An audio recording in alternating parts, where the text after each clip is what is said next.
ভাইরা, আল্লাহ রাসূল প্রথম দিন একদিন অতিবাহিত হওয়ার পরে আল্লাহ নবী তাকে যা বলছেন, তুমি কি ইসলাম কবুল করবে? ক্ষিপ্র মেজাজে বলছেন, তাকতুল জাহাদামিন ওয়াইন তুনিয়ান ওয়ালা শাকিরিন ওয়াইন তুরিদু মান ফাতুতা।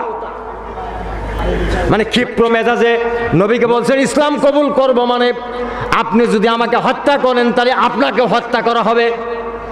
নাউজুবিল্লাহ। দেখেন বাধা আছে, কিন্তু এখনো গরম কমে নাই। একটা বাচ্চা তো বিশাল রাষ্ট্রের বাচ্চা, আবার সেই রাষ্ট্র খাদ্য গম উৎপাদন হয়, ওই গম দিয়া গোটা মক্কা মদিনা চলে, ওই দেশের গম রপ্তানি দিয়া। আরো সহজ করে দিলাম আমার ভাইরা। এবার সেই বাচ্চা বলছে, আপনি যদি আমাকে হত্যা করেন তাহলে হত্যার প্রতিশোধ নেওয়া হবে, আর যদি আমাকে ছেড়ে দেন তাহলে আপনার কৃতজ্ঞতা প্রকাশ করা হবে, আর ছাড়তে যা যদি কোনো বিনিময়ে চান, পয়সা চান, সেটাও দেওয়া হবে। কোনটা চান? আল্লাহ রাসূল দেখলেন পাগলের সাথে কথা বলার দরকার নেই, আল্লাহ রাসূল সরে গেলেন। দেখলেন যে ওর বুদ্ধি একটু ভার হোক, আল্লাহ রাসূল রাগ করতেছেন না। সুবহানাল্লাহ, সুবহানাল্লাহ।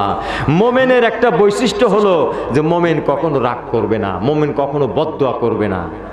প্রিয় ভাইরা আমার, দ্বিতীয় দিন একদিন অতিবাহিত হওয়ার পরে ভালো ভালো খাবার খাচ্ছে। আল্লাহ নবী যেই উটনির দুধ পান করেন, অর্ধেক দুধ আল্লাহ নবী পান করেন, অর্ধেক দুধ ওই বাচ্চাকে পান করান। এত ভালোবাসেন, এত সুন্দর আচরণ করেন। দ্বিতীয় দিন আল্লাহ রাসূল যা বলছেন, তুমি কি ইসলাম কবুল করবে, একই কথার জবাব দিলেন, একই বক্তব্য দিলেন। তৃতীয় দিন যায় আল্লাহ রাসূল আবার দাওয়াত দিলেন, একই কথা বললেন, একইভাবে প্রত্যাখ্যান করলেন। আল্লাহ রাসূল এবার বললেন, ফাকদিদুহু, ছেড়ে দাও, ছেড়ে দাও, ছেড়ে দাও, চলে যাক। তো প্রতিশোধ নিলেন না, কিছুই করলেন না, ছেড়ে দিলেন।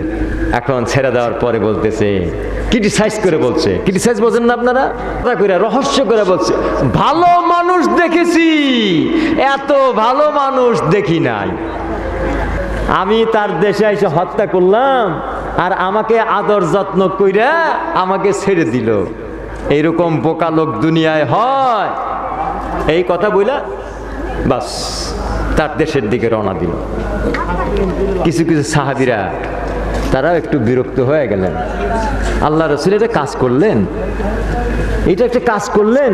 যে ব্যক্তি নবী হত্যা করার জন্য আসছিল, হত্যা করতে না পারে নবীর সাহাবীদেরকে হত্যা করে চলে গেলেন, তার হত্যার বদলা নেওয়ার পরিবর্তে আল্লাহ রাসূল ছেড়ে দিলেন। আল্লাহ নবী যে রাহমাতাল লিল আলামিন, আল্লাহ নবী যে করুণার নবী, আল্লাহ নবী কি করলেন? ছেড়ে দেওয়ার পরে যাচ্ছেন কিছু দূর যাবার পরে আর এখন সামনে পথ দেখতে পায় না। সুবহানাল্লাহ পড়েন। আর পথ দেখতে পায় না। পথ দেখানোর মালিক হল আল্লাহ, আর পথ ভুলানোর মালিক হলেন আল্লাহ। কি বলেন, ঠিক কেনা কথা? মাইয়ুদুলিলিল্লাহু ফালান তাজিদা লাহু সাবিলা। পথ দেখানোর মালিককে, আর পথ ভুলানোর মালিককে। আল্লাহ পথ দেখান, আল্লাহ পথ ভুলান।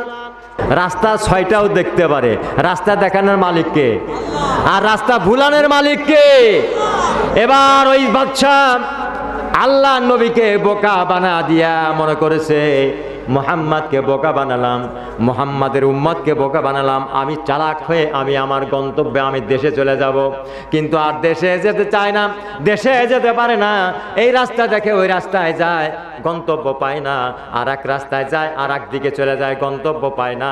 এইভাবে ঘুরতে ঘুরতে ঘুরতে ঘুরতে শেষ পর্যন্ত চিন্তা করছে, আমি সারা জীবন যদি আমার দেশের রাস্তা খুঁজি, আমি হাজার মানুষকে জিজ্ঞাসা করি, আমার দেশের রাস্তা আমি খুঁজে পাবো না, আমাকে যেতে হবে মুহাম্মাদের কাছে। আর দিল বলছে, মুহাম্মাদের কাছে গেলে আমার রাস্তার সন্ধান দিতে পারবে। তাছাড়া কোনো ব্যক্তির রাস্তা সঠিক হবে না। তিনি আবার চলে আসছেন আল্লাহ নবীর কাছে, এসে বলতেছেন, মুহাম্মদ আমি রাস্তা ভুলে গিয়েছি, আমি রাস্তা চিনতে পারছি না, আমাকে সঠিক রাস্তার সন্ধান দিয়া দেন। আল্লাহ নবী বললেন, বাচ্চা তুমি আমার কাছ থেকে সঠিক রাস্তার সন্ধান নাও, সঠিক রাস্তার সন্ধান নিয়ে তুমি তোমার দেশে চলে যাও, আর আমার পক্ষ থেকে জিম্মাদারি গ্রহণ করো যে এই দিনের দাওয়াত তোমার দেশের জনগণের কাছে তুমি পেশ করবে। তোমার দেশের জনগণকে নিয়ে তোমার দেশে আল্লাহর দিনের পরিবেশ তুমি চালু করে দাও। কালেমা পড়লেন, মুসলমান হয়ে গেলেন, তার দেশে চলে গেলেন, তার দেশের জনগণকে বিস্তারিত ঘটনা সব বললেন। দলে দলে ওই দেশ থেকে মানুষ মদিনায় এসে আল্লাহর নবীর কাছে বায়াত হয়ে ইসলাম কবুল করে মুসলমান হয়ে যাচ্ছে। যেরকম সুবহানাল্লাহ সুবহানাল্লাহ সুবহানাল্লাহ, নিখিলের মালিক তুমি আল্লাহ, লা ইলাহা ইল্লাল্লাহ মুহাম্মাদুর রাসূলুল্লাহ।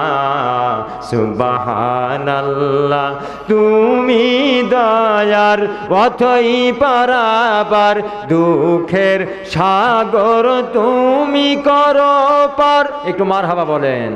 তুমি দয়ার অথই পারাবার, দুঃখের সাগর তুমি করো পার।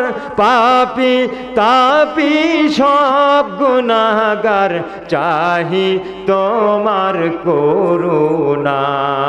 সুবহানাল্লাহ সুবহানাল্লাহ, নিখিলের মালিক তুমি আল্লাহ, লা ইলাহা ইল্লাল্লাহ মুহাম্মাদুর রাসূলুল্লাহ।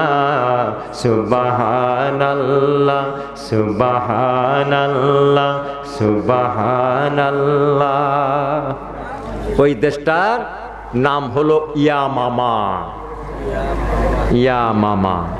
রাষ্ট্রপ্রধানের নাম হলো সুমামা ইবনে উসাল রাদিয়াল্লাহু তাআলা আনহু। মন থাকবে কথাটা? এবার মন থাকবে। রাষ্ট্রের নাম ইয়ামামা আর রাষ্ট্রপ্রধানের নাম সুমামা ইবনে উসাল। আল্লাহর নবী কোনো যুদ্ধও করেন নাই, কিছুই করেন নাই, শুধুমাত্র নবীর করুণার আদর্শ, মৈত্রীয় আদর্শ দেখেই একটা দেশ জয় হয়ে গেছে। সুবহানাল্লাহ। এই আদর্শ আজকে আমাদের মুসলমানদের থাকা দরকার। এটা এখন সব ফরজের বড় ফরজ। আমাদের সমস্ত ভেদাভেদ ভুলে আমার ভাইয়ের শত অপরাধ আমার কাছে ক্ষমা। কি বলেন, ঠিক কিনা কথা? আমার ভাইয়ের শত অপরাধ আমার কাছে ক্ষমা। আমার ভাইয়ের ভুল ত্রুটি আন্তরিকতা নিয়ে আমি ধরে দেব, ভুল সংশোধনের জন্য মহব্বত নিয়ে, ভালোবাসা নিয়ে, দয়া নিয়ে, মায়া নিয়ে চেষ্টা করব। কিন্তু বিভেদ যেন করি না। আমরা সমস্ত ভেদাভেদ ভুলে বাংলাদেশের সমস্ত মুসলমান যেন এক হয়ে আমরা কালেমার পতাকা বিজয় করতে পারি। আল্লাহ আমাদের তৌফিক দিক বলি আমিন। না, আমি ঐক্যের উপরে, মুসলমানের সংহতির উপরে, মুসলমানের দয়া মা করুণার উপরে, মুসলমানের ভ্রাতৃত্ব বন্ধনের উপরে আমি সংক্ষিপ্ত যে আলোচনা করলাম, আল্লাহ পাক যেন এই আলোচনা আমাদের সকলকে ফায়দাবান করেন, আমাদের সকলকে উপকৃত করেন। সকলেই পড়ি আল্লাহুম্মা আমিন।